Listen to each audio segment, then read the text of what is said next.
Good morning, everyone. We'd like to welcome you to today's webinar. Thank you. Somebody is typing in the chat. Good morning. Yes, I can't believe that today is Wednesday, April 25th, and today is the last day for our webinars for the Ohio Business Matchmaker. Let me not get ahead of myself. Again, we just want to welcome everyone. My name is Shonda Harris. I'm a business opportunity specialist with the Columbus SBA, and we're so grateful that each of you have joined us today. Today, our webinar is focused on responding to requests for proposal. If this is your first time being with us, today's webinar was actually a part of a webinar series leading up to our signature contracting event, the Ohio Business Matchmaker, which will be taking place in Dayton on May 8th and May 9th. And I can hear some of you saying, well, what's the Ohio Business Matchmaker?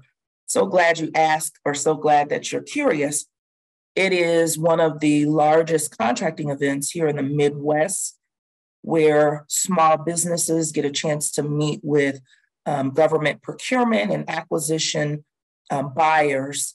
And you actually get a chance to sit down and talk with them to find out what opportunities they may have, what goods and services they're looking to buy. And you as a small business can pitch your capabilities and the products and services that you offer. We've been doing it for about 17 years. So this year we're excited to be doing it again in Dayton at Wright State at the Nutter Center, again on May 8th and May 9th. So this webinar series is just an opportunity to prepare small businesses before they actually get to the matchmaker so that you have an understanding of what's going to be going on. And most of all, that you'll be prepared to start interacting with, if it's the federal government, state government, city government, county government. So these webinars help to educate and inform you about different aspects of government contracting. With that said, we are able to put on this webinar series, the Matchmaker, through wonderful partnership and collaborative efforts that we have with some great resource partners, the State of Ohio Small Business Development Center, Minority Business Assistance Center, as well as the Apex Accelerators. And so with that, I do want to kick it over to Joey Scott, who is the manager of our statewide Ohio Apex Accelerator, to give you an overview about what Apex Accelerator, who they are and what they do, and possibly how they can help you as a small business. So Joey, if you want to take it away. Thank you, Shonda. And good morning, everyone. As Shonda said, I am Joey Scott. I'm the statewide program manager for our Ohio Apex Accelerator. So if you're not familiar, but hopefully if you've been joining us week after week, you've heard my spiel before, or you've already been very familiar with our Apex centers. We used to be called PTAC, Procurement Technical Assistance Center, and we got a new name, the same great mission of helping all of you with all things government contracting, from one-on-one counseling, assisting you on very front end, such as registrations, your SAM registration, State of Ohio, things of that nature, helping you look at business certifications, finding contract opportunities, and helping you respond to them as well. We are not an agent of your company. We are not able to write a proposal. But what we are able to do is walk through solicitation and walk through your proposal that you've written to make sure that you are submitting the most responsible and responsive proposal possible. And then on the post-award side of things, we can help with a lot of different aspects as well, including helping you through the invoicing process. So, not only do we do one-on-one counseling, but we do training events, both virtual and in person like this. And so today you're going to hear from a great presenter who is our associate director down in Southwest Ohio with one of our centers. So we actually have all throughout Ohio 3 partners at the local level: Ohio University, Youngstown State University, and Rhodes State College. So I won't steal Shonda's introduction too much, but just want to welcome you, and I'll turn it back to you, Shonda. Awesome. Thank you so much, Joey. We are always grateful to work with Apex. And as you are participating in today's webinar, if there's some things that you may not understand or you're not familiar with, as Joey mentioned, the Apex Accelerator counselors can assist you with anything as it relates to government contracting from cradle to grave. So if you're responding to, or if you see an opportunity that the government has, and sometimes they are requesting information from you, and they can request information as it relates to a quote, information, or hence today's webinar, responding to requests for proposal. So we want to just give you a little bit more information about what's that about. But before that, a couple of housekeeping items. Today's webinar is being recorded.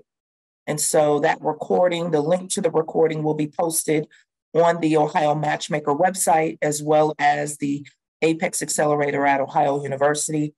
We will also upload the slides, so you can access those at a later time if you need to go back. Also, all of the webinars that we've been doing, we kicked off our webinar series, I believe March 27th, the end of March. And so we've been doing webinars all up until today. So all of the webinar recordings and all of the presentations are on the Ohio Business Matchmaker site. And lastly, if you do have a question, it's going to be a power-packed presentation today with lots of great information. If you have a question, you can go ahead and type it in the chat.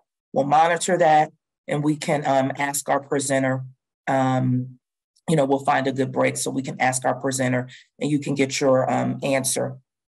Without further ado, we are going to, and as Joey mentioned, our presenter for today is Mr. Billy Grill, who is the Associate Director for the Southwest Ohio Apex Accelerator at Ohio University. So always grateful to work with Billy, and Billy is ready to go. So I'm going to turn it over to him. And Thanks, Shonda. I appreciate it. So today we're kind of going to unpack the big black box of RFPs, requests for proposals. And guys, I'm pretty informal. We have a small crowd here today. So if you have a question, feel free to break in or like Shonda said, type it in the chat. And we will try to address everything that you guys need to know. And there's going to be a lot. It's not if, it's when you have questions. So as Joey kind of broke down before, we're the Apex Accelerator. Really what we do is we help small business navigate the nuance of working with government. And part of that nuance is learning how to provide information in their format. Hence the request for quote, request for proposal, invitation to bid, all the different things that they request and how to efficiently answer those questions. So what we do through the acquisition process, and I like this slide because this kind of sets it up for the government acquisition. But this is what we do through the government acquisition process. So when they're doing market research, when you're doing market research, we kind of help you from the ground floor. We help you with registration, certifications, opportunity matching, market research, and your capability statement, which will be very important for the matchmaker here in a couple of weeks. And then once they go into the pre-solicitation phase, we help you with teaming, drafting RFI responses, getting your industry day notices, connecting with the client, and most importantly, being compliant. And that means, making sure your SAM registration is current, making sure any of your cyber accounting standards are met. And then once we get to the solicitation, that's where we come in and we help you plan your proposal effort. We can never write to it for you, but we can definitely help you review it, do a bid, no bid, any kind of Q&A. We can help you with the explanation of section L and M, which we'll get to later. And then as Joey mentioned, your post-solicitation. So we help you with the kickoff planning, payment support through wide area workflow, some negotiation, and also reviewing your contract. So from our standpoint, really what we do is we guide and advise. So we help you with the development, but really the execution is on you as a business. One of the great value adds we have, though, even just out here in Dayton and Cincinnati, we have over 700 active clients. So teaming, helping you find some complementary services so that you can answer the mail for the government. And we also help you with your basic market research, making sure that you get those notices, making sure that you have your bid match email set up correct, and you're seeing what you need to.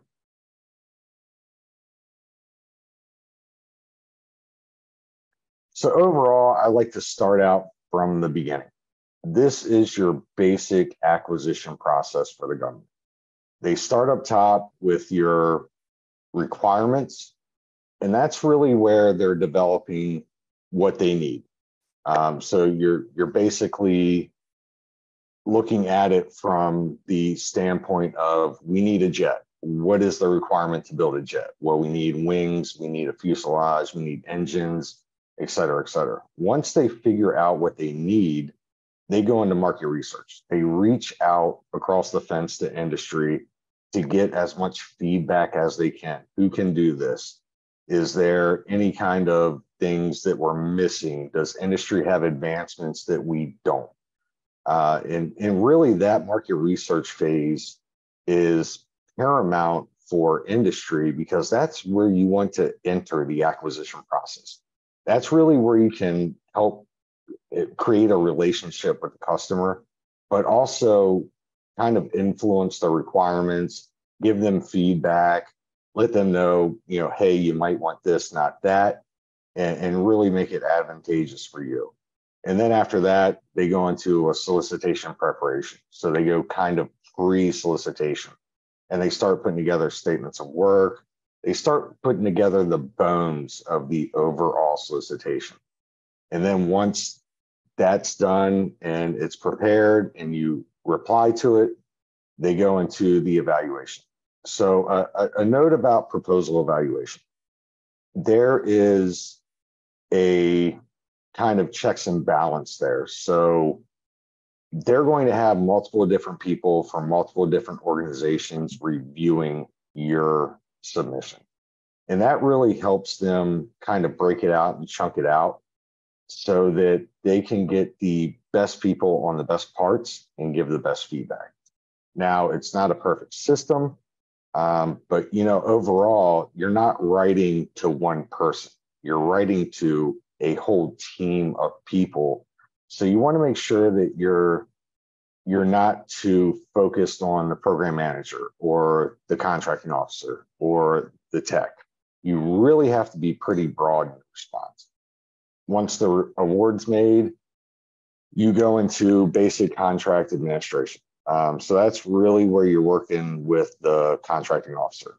So just a side note, the contracting officer on any contract is the only warranted officer that can make a change to the contract. So even though you're working with a lot of the team, program management, execution, technical, the only person that can really make a change to your contract, whether it be funding or requirement, is going to be your contract officer. A lot of our clients down here, they're intimidated by just the protocol of talking to a contracting officer, but I can tell you, they want you to be successful just like you want to be successful. So it's really important that you talk to them early and often and create that rapport and relationship. And then after that, we go through contract closeout, and then again, they create more requirements. Note about the federal government, once they buy something, they usually buy it again. And that's part of the market research that we do. We look at past contracts to help you figure out who's buying what you're selling, because once that organization buys it, chances are they're going to buy it again. So that brings us to acquisition strategy. There is multiple facets to how the government does acquisition. When you're responding to an RFI, request for information, they have the rule of two. So they want to make sure that there are multiple industry participants that are either small business, SDVOSB, woman-owned, 8A, UpZone, et cetera, so that they can see if they can set it aside. And they do that because every organization in the government has small business goals.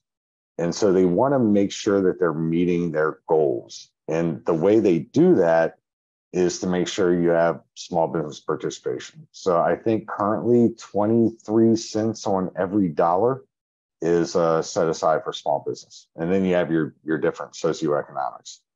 And then you go through your contracting method. So you go through simplified acquisition, that's anything under $250,000. Is it sealed bidding? Are you negotiating? There's really a couple of different contracting methods that they tend to use, and there's more every day. They're really innovating contracting methods and trying to streamline the overall process. And then you look at contract type. Is it fixed price or is it cost reimbursable? And we'll get into more of that later. But then you go into what's their needs, what's the statement of work, what's the performance of work statement. There's basically a rundown of exactly what they want you to do and also how they want you to reply back to them. And part of that is going to be the evaluation criteria. So are they evaluating you on price or technical experience or technical proposal, past performance, et cetera, et cetera. So that's something you have to take into account too. And then source selection. Is there a trade-off, a best value, or is it lowest price technically acceptable? Oh, and by the way, guys, I've been doing this for 20 years. I have a very bad habit of speaking in acronym. So if there's anything that I say that you guys want further explanation on, just let me know. But overall, there are multiple different facets to how the government acquires different goods and services, and that all affects how you guys approach the proposal effort.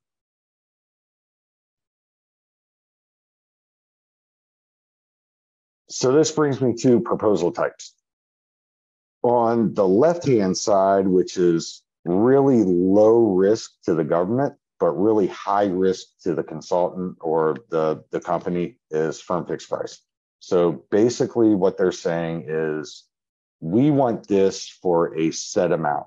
And it could work both ways. I've had companies that set a firm fixed price and they made 50% profit margin.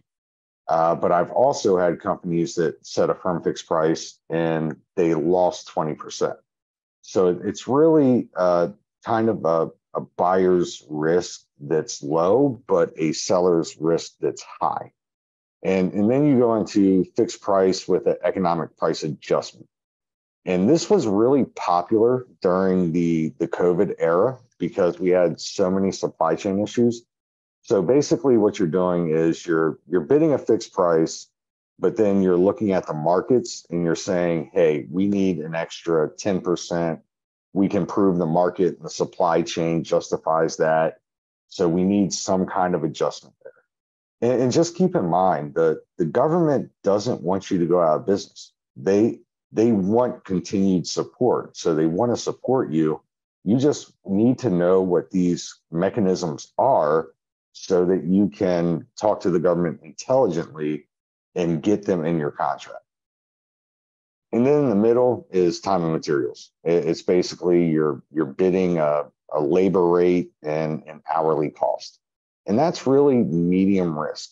So, whatever you work, they pay you for, and then whatever you don't, they don't. When you go into the cost plus area on the right-hand side, that's really for a lot of your bigger programs. It's basically they want to know how you justify your cost. And once they know your cost, they'll give you a fee on top of that. So it's really low risk for industry, but the government does take some risk. And that's really for more of your larger projects, the pie in the sky, like the F-35 or the new bomber, that's really where the big guys come in that can justify their costs, but also small companies tend to do that too. Just a note here, if you're doing cost plus, you're going to get an audit. They want to know how you're calculating the cost. So it's a little bit more intrusive, but overall, the government likes using this because they can basically say, okay, here's your cost, and we owe you a couple dollars on top of that. So it's pretty cut and dry to the government once you get through that audit. And this is probably one of my favorite slides because you really want to manage your risk as a company. And even in subcontracting, a lot of the bigs, they'll get a time and material contract or they'll get a cost plus contract. And then when they give it out to you, they want firm fixed price. And knowing this chart, you can push back and be intelligent about, okay, if you're getting time and materials, why are you giving us firm fixed price? So it's really a good chart to know to measure your risk as a small business.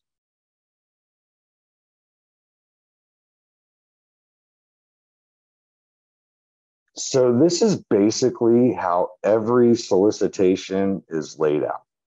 There are some deviations. They are starting to, again, try to streamline acquisition.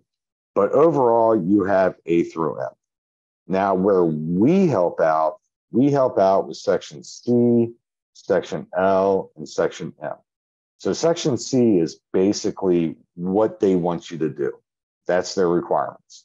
And then Section L is exactly what they want back from you. That's going to tell you how many pages, what's the different volumes, what are the margins, Times New Roman 12. I mean, they're really specific in that. So what you want to do when you're parsing through a proposal, what I do is go to Section L first so that I know what kind of effort that I'm giving here. If they want 300 pages and it's doing a month and I already have other things on the table to do, I might not bid that. But if it's a 20-page proposal and it's due in 3 weeks and I have the resource to bid it, then that could be a different situation. So it's really important to look through Section L because that will tell you how big of an effort your bid and proposal process will be. And then Section M, I go right to that afterwards. That's your evaluation factor. They're either going to evaluate on price, past performance, or technical proposal. There's usually one or the other or all three for a best value. So you want to look at that and you want to basically strategize your efforts. So if they're evaluating price number one, then you really want to get in there and cut your teeth on your rates or your product. And then if they're evaluating past performance, technical expertise number one, you really want to get in there and basically mold that past performance and that technical to the client. You want to pay more attention to that. So, Section M tells you what to pay attention to. Section L tells you exactly what they want. And then the other pieces, your packaging and marketing, that's really for products. That's kind of your mill standard, what they want to see, how they want to see it. Inspection and acceptance, exactly what it says. Do they want to test? Do they want to inspect? And then deliveries and performance location, where your delivery is going, where are you performing the work? And that's pretty important because sometimes that gets buried and you could get caught in a minefield there if you look over that and then all of a sudden you need to have somebody down at Fort Bragg or over in Eglin. So really, I mean, you want to look at all of this, but overall, start with L, go to M, and then look at C. And then your GH and I, those are really your contract requirements. That's what they are basically referring to as FAR clauses or DFAR clauses, Federal Acquisition Regulation. And then they also have some AFARs, Air Force Federal Acquisition, and then you have different ones for each agency. Overall, that's important because you're basically attesting once you submit that proposal that you are meeting all of those contract clauses and standards. One that's really popular right now is the basic safeguarding of contractor information systems. It's popping up in many proposals, not just the DoD, but also civil. And it's really asking you to do 15 basic controls to safeguard your information systems, basic cyber hygiene. But a lot of people are responding to these proposals without completely understanding the implication of those 15 controls. Overall, we have resources around that FAR clause, but we also want to really foot stomp the fact that you want to read through those and make sure you're compliant. Because if you submit and you're not compliant, then technically that's a False Claims Act. So yeah, you really, I had a client in Cincinnati that submitted, and he misidentified his business as a certain type of business, and he thought he was saying what the contracting office wanted to hear, but it got him into a good bit of hot water. So really, you want to pay attention to those contract clauses. And again, the Apex can help you review those. We can help kind of make sense of the Latin that they speak there, and then help you become compliant if you're not, or certify that you are. Section K is your reps and certs. That's really what you're representing and certifying. That really comes from your SAM profile. Once you register in SAM, that gives you your Section K. You really just need to make sure your SAM's up to date and it's accurate. That's a lot to go through. Does anybody have any questions so far? I know this is heavy information. I want to simplify it as much as possible and chunk it out so that you guys kind of start to get it and stop being intimidated by it. It is intimidating because you see the SF 1442s and 1449s, but overall, what you're looking at is basically the government is telling you their playbook. They're going to tell you exactly what they want. They're going to tell you how they're evaluating you, and they're going to tell you how to give it to them. So it's really, you don't get that in the commercial space. It's just a matter of kind of translating it into actionable information on your side.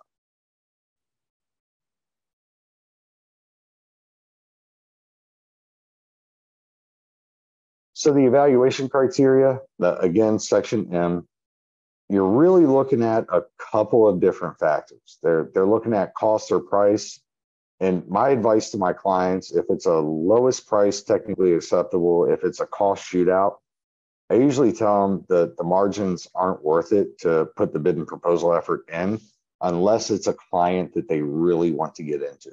So there is some strategy there. Past performance evaluation, the government wants recent and relevant experience. So recent in the last 3 to 5 years, and relevant and similar in size, scope, and complexity. Meaning that, if you've done $100,000 commercially and that's a past performance, you're not going to bid on a $3 million project with the government. Basically, that's, you want to rely on what you've done successfully, and then grow from there. And then the technical evaluation, that's really for some of your engineering contracts, your IT contracts, things like that, where they want to know your approach. They want to know, okay, how are you going to make this project successful? Cost information, that's more digging into cost justification, allowable, unallowable costs. And then there's also your small business subcontracting. Again, 23 cents of every dollar. is spent on small business and the federal government, and that flows up to the big guys too. So if you're just starting out in this business and you don't think you have the resource or the ability to respond to an RFP, your way in could be subcontracting. It's much simpler. Really, you're building relationships with different teammates and different prime contractors to then eventually build that infrastructure to respond to some of this.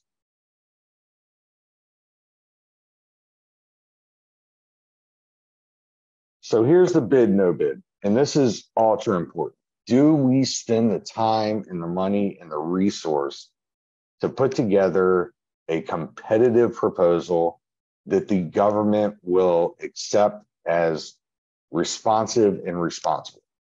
And really, if you're seeing an RFP for the first time and it's already out, you're probably too late. You really want to get in there early in the acquisition life cycle during that market research phase that we talked about.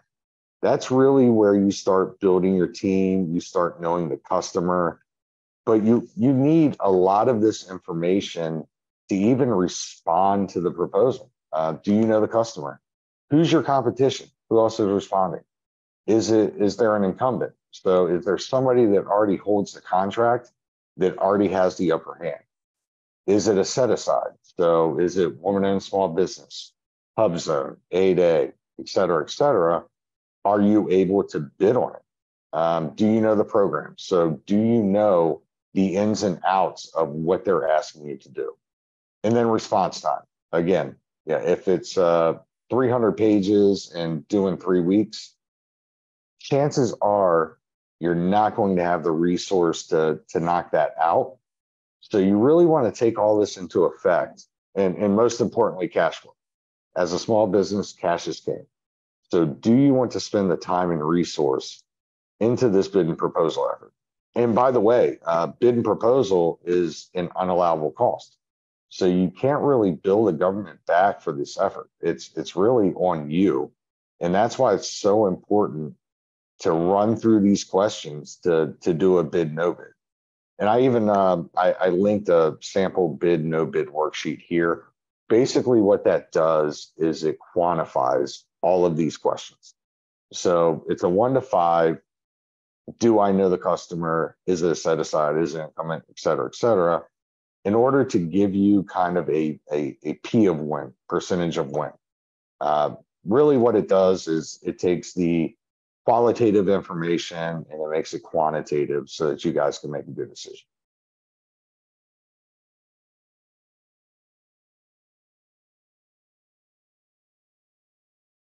So again, about the market research piece.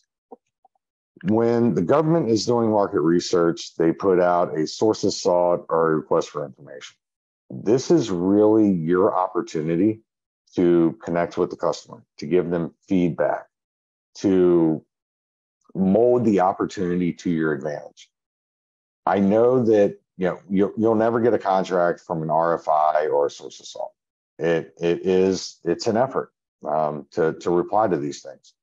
But overall, this is where you connect with the customer. From our standpoint, we can do market research. We can find out who's buying what you're selling. We can get you to the small business folks, the champions inside the fence. But if you want to connect directly with the execution, then really you want to start responding to RFIs. And really, it's a great kind of training exercise for responding to RFPs. Basically, it's a shortened version of some of the statement of work that they're asking for overall. So if you have interest, always respond. Don't just mail it in and submit a capability statement. Actually read the RFI and put the information they're asking for on the page. And the great thing about that is this information is reusable. So once you start responding to a couple of RFIs, you'll see that there's certain bits and pieces that you can always reuse, like executive summary, past performance, different resumes. So you'll start building your content that you can then kind of plug and play in the long term. And then, really think about teaming at that point. If you go in with a team and you show the customer that you've thought about this and you've got a network and you know what you're doing, you can really make an impact and make a good impression with the customer. There's also the rule of two. So if they want to do a set aside, they need industry experience in that socioeconomic category. For instance, if they put out an RFI and 2 women-owned small businesses respond that are highly capable, then they have ammo to make that a set aside. And that's when your small business reps with OSBP inside the fence, they become your advocate. And down here in Dayton, there's companies that actually, they will say, hey, there's an RFI out, you should respond to it, so we get it set aside. And then they end up teaming together. So, 2 women-owned small businesses will respond to an RFI. And then when the RFP comes out, they'll team together. Now they have it set aside. There's definitely some strategy around that. And it's always good to follow up with the customer afterwards and follow up with your small business specialist inside the fence and let them know what you're doing. They're your advocate. They're your champion. You use your resources here and make sure that you're getting in early and you're making a great impression. Any questions so far? I know that this is a lot of information, but definitely want to be open if anybody has any kind of, what does that mean? How do we do that? What does that look like? I'm all ears. We don't have any questions so far. All right. I know it's deep information, guys, but really, what you want to do is start digging through this information, get comfortable with it, make it repeatable. And then, from there, then you really grow your process around it. So, from an industry standpoint, this is really what a proposal process looks like. You're going to do and again, guys, small business, I know you're wearing many hats. This may be all on you, and that's okay. But you want to have this process in place when you're looking at proposals and you're looking at bidding. So you do a pre-proposal kickoff. Basically, that's your bid, no bid, who's the proposal manager, who's going to write the subject matter, who's going to do cost, who's going to do the contracting piece. I mean, you really want a team. It does take a whole company to put these together. And that's why the bid, no bid is so important, because you really are pulling on everybody in the company to get these pieces together. And then once you're kicked off, I mean, you've got a timeline in place. You want to submit your proposal. Basically, this is how I used to do it. I would take the proposal due date, I would shave 2 days off of it, and then I would work backwards from that due date. And you want to shave 2 days off because there's always going to be something that happens, but you also always want to submit it 24 hours early.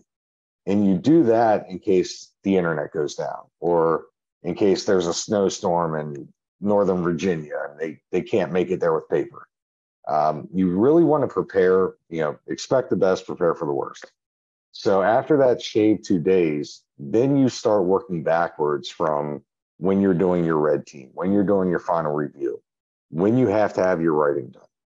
And from there, you kind of get a timeline to have that kickoff meeting. From there, it's proposal development, pricing development, depending on what the evaluation criteria is, right? I mean, are you going to spend more effort on the technical, or are you going to really try to sharpen your pencil on the pricing? After that, we go into a review. A review is very important here, guys. Typos, bad spacing, graphics, they all really need to be sharpened and polished before it goes into the customer. And my best practice personally is whoever writes the proposal or does the management, they don't get to review it. So you have somebody outside of that bubble reviewing that proposal. And then after the review, you do changes and edits, and then a final, and then your submission. So as you can see, it's really an intensive process, but it's a process. It's repeatable. And once you get the hang of it, you'll actually start to see you're becoming more efficient. You're getting more parts and pieces you can use. You're getting a higher percentage of win. So, I can say it's pretty much baptism by fire, and I have a lot of scar tissue to prove that. But overall, we're here to help to work you through that process, to try to make it as,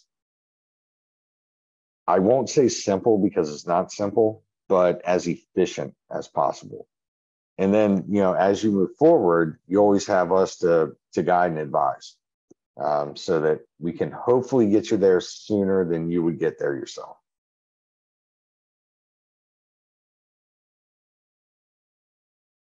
So the proposal kickoff meeting.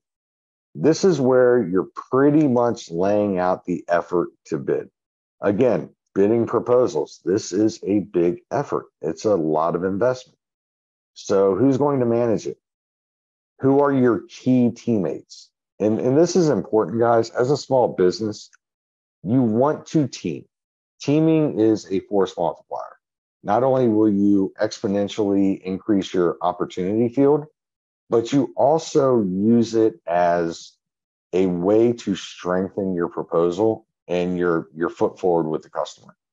You can't do everything great, but if you stay in your swim lane and then you grab other teammates who are in complementary swim lanes, you guys can make a pretty good impact. You always do a full RFP of review. So I have so many clients that will look at it briefly, pop it over, without really looking through the nuts and bolts. And that'll tell you right there what your bid no bid is. So again, section L, section M, section C.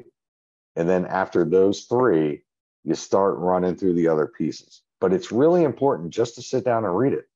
Get comfortable with it. Learn that language, because you're going to see it again and again and again. And then again, proposal schedule, work backwards from the due date, shave off 2 days, and then start that schedule from there. Something I haven't talked about yet is a requirements traceability matrix. It's really a fancy way of saying, okay, let's break it down into little pieces. What does the government want and who's going to do it?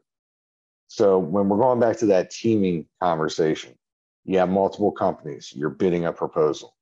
Who's going to fulfill what in that statement of work?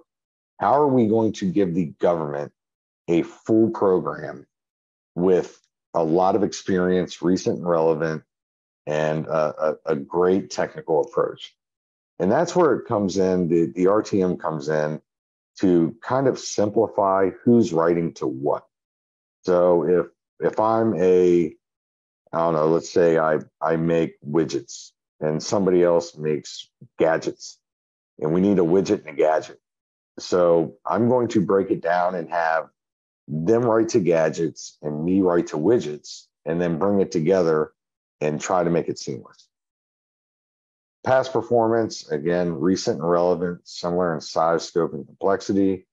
Pricing is important depending on your contract type. So, if it's an FFP, you want to make sure that you're building risk into your pricing. So you may tack on 5-10%. My advice to my clients is you never buy the business. If you think it's going to cost you X, you always build in risk. And the worst thing that happens is you don't get the contract, but you don't lose money. Let your competitors go in low and let them lose money. The one thing about the government is they always pay on time. They always have more work. And a lot of times they want best value, not lowest cost. For commodity items, yeah, you'll get into that price war. But overall, if you're looking at an RFP, a request for proposal, as opposed to an RFQ, or request for quote, they usually tend to go more technical, best value. And then what's your solution? What's your win theme? What sets you apart from your competition? Again, you should be doing that competitive intel all throughout this process, this acquisition process. And it is a lot. But overall, as you connect with the customer, you'll start kind of picking up hints of what they're looking for and how you can differentiate yourself. And then ghosting, that's probably a bit advanced. Ghosting is when you see a deficit with your competition. You can't say that to the government. That's pretty impolite. But what you can say is, we don't have that deficit. And that's really kind of, that goes hand in hand with your competitive intel. That's pretty advanced. A lot of the IT companies, a lot of the Northrops, the Lockheeds, they use that technique to kind of throw shade at their competition and try to turn the tables to their favor.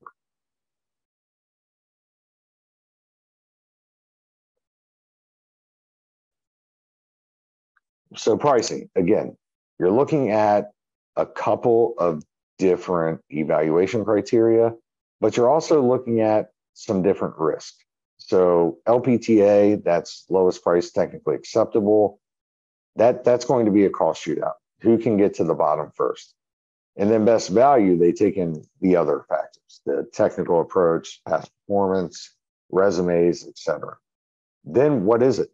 Time and material, firm fixed price, cost plus fixed fee. That risk chart that we went over, that's really going to tell you where the risk lies. And I can tell you, if they're asking for firm fixed price and you don't feel comfortable with the requirements, always build in cost for risk. Be high. I'd rather be high than low when I'm bidding some of this stuff, because you don't want to take a bath on the business. Wrapped rates. This is something that could be its own webinar. Basically, what you're doing, you're taking your rate and you're building in your overhead and your general and administrative costs. So your electric, your rent, your benefits, etc. And you want to make sure those are wrapped up in your rate so that you can pay your bills with a good bit of margin on profit. But you have allowable versus unallowable expenses. So the bid and proposal effort, any kind of business development, any kind of entertainment, all of those are unallowable expenses. So you cannot include those in your wrapped rate. Again, that could be its own webinar with DCAA and maybe Left Brain Professionals and a couple others. It's really important that you account for your expenses, because again, the government doesn't want you to go out of business. If you're providing value, they will pay the cost for that value. You just have to make sure you account for it right. And then is it contractor or government site? So if it's contractor site, you're paying more overhead, you're paying more G&A, your bills are going to go up. They're using your electricity, your rent. If it's government site, then you're on their dime. So you can usually bid a little bit cheaper, or is it both? Is it mixed? And then is it solution versus staff oriented? This is basically kind of how we approach a lot of the bigger programs. Are we going to go in with a solution, or are our personnel the value add here? Again, as you respond to RFIs, as you start getting comfortable with this process, you'll start picking up these pieces. You'll have staff resumes on hand. You'll have executive summaries, past performance for solutions, and you'll really start to develop what I call your proposal warehouse. So it's really taking all the bits and pieces that are reusable, making sure they're stored in a logical file. with a good naming convention and good access by your proposal manager and your proposal writers. But there's a lot more to consider there too. Again, your bid, no bid should tell you what your competition is, what the customer is really looking for. Are there more risks that you're not aware of, and how do you mitigate those? It really is an endeavor to respond to some of these RFPs. But overall, we're here to guide and advise and kind of help you put those tools in place. We can never write to a proposal for you, but we can make sure that you have a process that makes you more successful than not, and it's repeatable.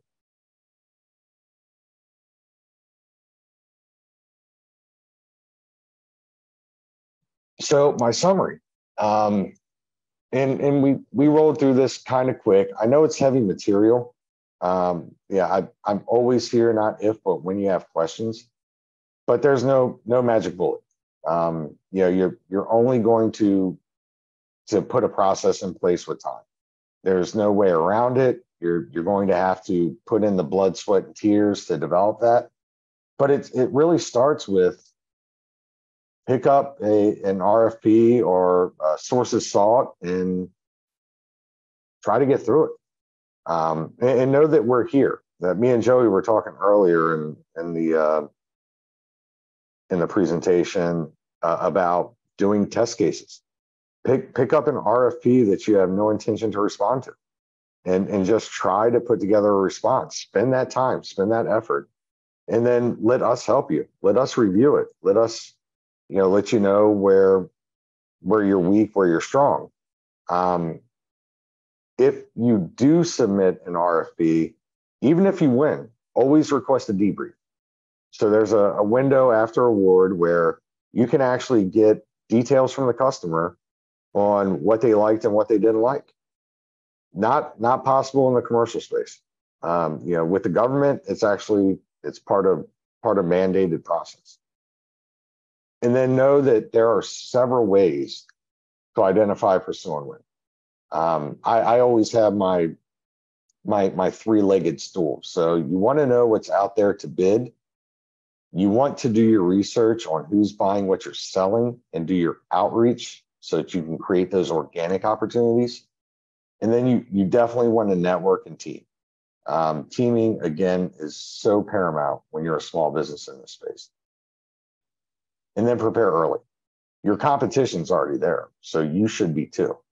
If you're getting there when the RFP is released, you're probably too late. And be thorough.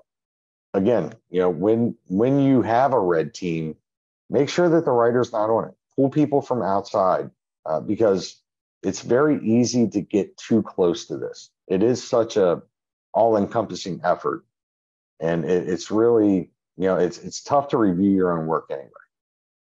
And then when in doubt, didn't update the PTAC to the Apex, but when in doubt, ask us. We're here as a resource. I've got plenty of scar tissue from putting these efforts together. I've been in business development on outside of the fence for many, many moons, and I still assist heavily with clients that are putting together some very big efforts for the government. So, if you guys ever have a question, ever need any advice, we're always here as a resource, and we have a lot of resources around us as well. I like to say, if I don't got a guy, I got a guy who's got a guy.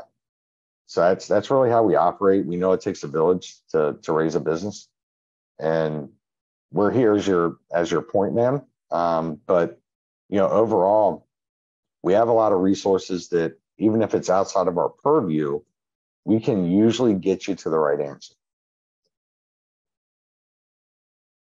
And then probably the most important slide, that's me.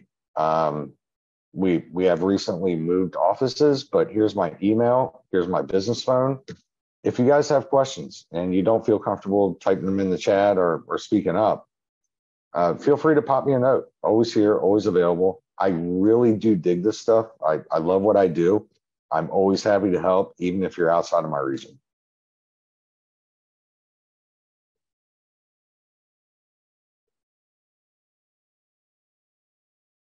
All right. Yeah, that was kind Thanks. of heavy, Shonda. Yeah, I know it's not the most fluffy material, um, but it's necessary. I mean, you have to know this stuff. Absolutely right. No, thank you. I always like that. It makes it even better when you have to do a presentation that's weighty, but if you're passionate about it, it takes it to a whole nother level. So you make it a little easier. I'm just surprised we didn't have not one question. Sometimes people may be afraid to ask and they may think, oh, is this a stupid question? I don't want anybody to think. I think with this, there's never, stupid or dumb question that somebody could ask. So definitely if there's anything that may not be a question, maybe you just want greater clarity in something, you can't type it in the chat. And maybe while we're going to wait to see if anybody's going to send anything, we can give some last minute just kind of notes before we wrap up.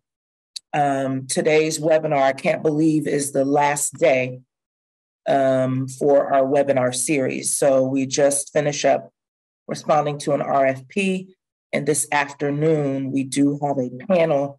Well, we have an overview, SBA and DOD Mentor Protege Program. So if you're interested in looking for a mentor or seeing how that works, Billy talked about teaming. An aspect of that is joint venturing. So maybe you're looking for a mentor. You want to join us this afternoon at 1:00. We'll give a little overview about the DOD and SBA Mentor Protege programs. And we will have a panel. We have a bonus session where we're going to have a panel discussion between two mentor protege relationships. We have two mentors and their proteges. So they're going to talk about their experiences, give you some tips and best practices on what you can do to get prepared, either as a mentor or protege, and some of the things that they have found that have helped them on their journey. So that's from 1 to 3 if you want to join us. And that completes our webinar series. And then again, the matchmaker will be May 8th and May 9th.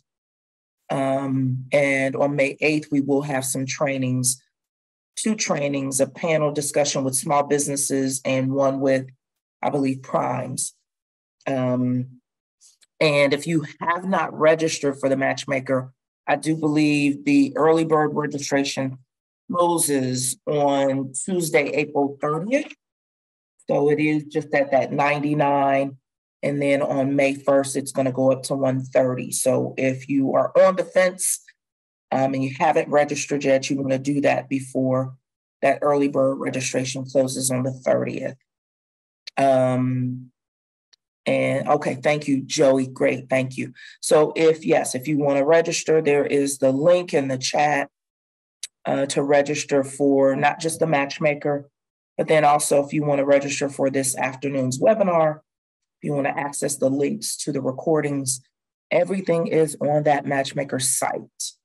Yes, so we're here to assist you. So no questions, I don't see. You have Billy right here, great resource. There's no dumb questions. I've already asked them all. None, not at all. Or maybe it wasn't, maybe you do have a question about something related to government contracting, but maybe not about his presentation. So Ronnie's saying he's sold direct for 16 years, wants to venture into the market. He has no idea where to start. Start with us, Ryan. We can basically set the table, give you the information you need. When you're venturing into any new market, there is risk, there's time, there's investment. That's a given. But what we can do is we can give you the information you need to make that intelligent decision. So we can look at federal contracts all the way back to 2008 to see, okay, how many are lit? What's the market like? Kind of give you that landscape. But we can also let you know what are the processes for getting into this market. There are certain hurdles that the federal space has. It's bureaucratic, just like some of the bigger commercial companies. So we can set you up and let you know what you're getting into and what the process is. in order to make it repeatable. And hopefully you do join this market. I've been in this my whole career. I really do enjoy the government market. They're great people. And it's a great way to really support the country and support your economy. That's, we want to grow Ohio as well. You can reach out to me. I can get you the application link, and then we'll get you set up with a counselor. Thank you, Ryan. Oh, great. Thank you, Ryan. You kicked it off. Now Seth has a question. Where will the recordings and slides be on the Matchmaker site? How do I access fast recordings? Okay, if you want to, you know what, Billy, because we have a little bit of time, can you go to the Matchmaker website and just show them real quick? Certainly. If you can do a little, since we have some time, we'll show you. And while Billy's pulling that up, Shonda, there's a couple questions in the Q&A. Oh, okay, good. I want to make you aware of as well. Oh, thank you. I didn't even look at. I see it now, but thank you. Neither did I, Shonda. For getting that out. So companies without relevant past performances, is it a good idea to start out by subcontracting? Yes. I mean, that's really dipping your toe in the pool. Where do you find companies to partner with? A couple of different ways. A, put yourself out there. I almost sound like a first grade teacher when I talk to my clients. I tell them, go out and make a friend today. Because that's what, other companies, they work with people they know, like, and trust. And so it's a relationship-based business. Even though we're guided by the federal acquisition regulation, we are riding on relationships. So I'd say go to industry association events, go to industry days, connect at the Matchmaker. That's a perfect opportunity. There's multiple ways to start creating those relationships. And then on the other side of that, making data-driven decisions, we can run market research on past contracts to see who's winning that business, who has complementary services. Really, we run it through NAICS codes, product service codes, keywords, but we run you through that process. So you start seeing that landscape, start seeing, okay, who should I prioritize to reach out to? The information is out there. The great thing about the government is everything's public. The bad thing about the government is everything is public. It's a lot to get through. You can get paralysis by analysis. But overall, that's why we're here. We're here to get you to the right answer. And then the next question, what's a CPFF? Sorry, acronym soup. That's cost plus fixed fee. So basically, when the government takes all the risk, they audit your cost, so they know what's going into your rate, and then they give you a fixed fee on top of your cost for the contract. It's really low risk for the seller, but it's pretty intensive to justify your costs with the government. I've always worked with small business. They usually fall in the middle. They like time and materials. Some big primes, they kind of shove firm fixed price. But if their contract's not firm fixed price, you can negotiate that. You can push back a little bit. And we're here to try to give you that ammo to do so. Cost plus fixed fee is really good for larger efforts. So big aerospace platforms, satellites, tanks, things like that, where they don't know if it's going to balloon in cost or not. So the government just wants to know, okay, what does it cost you? We'll give you some profit, and everybody's happy.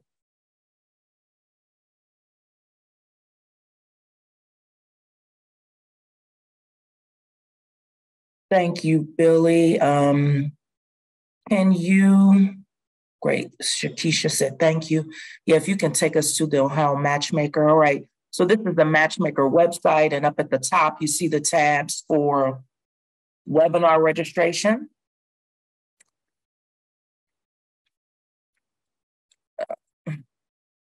Yeah, webinar registration, and you click on that, and there are all the different trainings that we've done, the dates, And you can click on it to access the recording and download the slides. So, and like I said, we have one more to go. So if you want to take part in that, you can register. Thank you. Thank you, Billy. A little highlight there. I like that. And then Billy, Ryan asked, can you post your, and then while you're on there, where's registration? So this is event registration here. Yep, so you as a small business would be a supplier. So that, again, that early bird ends on April 30th. So you want to take advantage of that before it goes up to 1:30. Thank you so much, Billy. That does help. Sure, and definitely check out the registered buyers. I mean, these are you know folks what? Yes, that are there for you.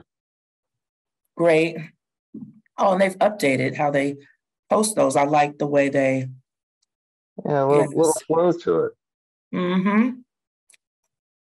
And there's a ton. I actually know of 2 more coming in. So should be a really good event, guys. And we'll be there to assist as well. If you have any questions, I'll be walking around causing trouble as usual. We will be there, yeah, helping, and sometimes we may have to keep kind of Billy out of trouble. So full-time job. Looking forward to meeting you. So if you're there, come up to us and introduce yourself. Billy, can you put up the slide with your contact information? I think Ryan was asking for that. Well, I tell you what, I will just type it in chat, my email. Okay, there you go. Always accessible, always happy to help. Awesome. Thank you so much again, Billy, for the presentation, answering those questions. I know sometimes it takes one person to just branch out and ask. And sometimes you get a little leery, like, is somebody going to judge me? Is somebody going to look? We're not like that at all. But a lot of times that's how you start learning. And then, once you kick it off, somebody else feels like, okay, I'm going to ask my question. But if there are no more questions, again, we do thank you for your time today. We're going to close it out. Again, if you want to join us this afternoon for an overview of the SBA and DOD mentor protege programs, and then also a panel discussion with 2 mentors and their proteges, you can join us at 1 o'clock. And then again, we hope to see you at the actual matchmaker in Dayton on May 8th and May 9th. Don't forget to register by April 30th. So you can take advantage of that early bird registration. With that, have a wonderful day. Again, thank you for joining us. Billy, thank you so much as always for presenting. Joey, thank you for keeping us everything in line behind the scenes and facilitating today. Everybody have a great day. It's beautiful here in Columbus. A little chilly, but beautiful. Enjoy your day and have a great weekend. We hope to see you May 8th and May 9th in Dayton. Thanks, guys. Thanks for your time and attention. Really appreciate it. Yes.